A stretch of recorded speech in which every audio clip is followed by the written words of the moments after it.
One thing I talked about last year was profit margins. That's the graph to the left. As you can see, profit margins, which usually in the corporate sector is around 6 to 8%, skyrocketed during COVID. They had all this pricing power. All of a sudden, inflation took off. They were able to price their goods. But a lot of the cost was lagging. They weren't having to pay their employees. All of a sudden, you got boom, pricing power on your products or services, but your employment costs weren't there in all your other costs. Well, it caused this big spike. And I said it would come down, and it has come down. It's continuing to come down. Little hookup, but I expect this to continue to come down. That's troubling for the equity markets because the lower the profit margins, it's harder to sustain that.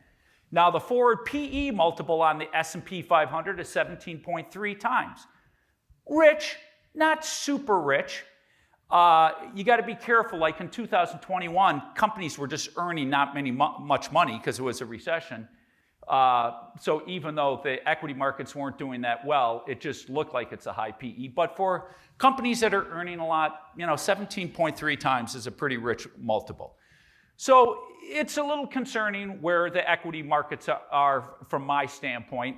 Don't get me wrong. There's a lot of good value to be found. Our equity markets, in my view, are broken for a variety of reasons. I don't have the time to address it.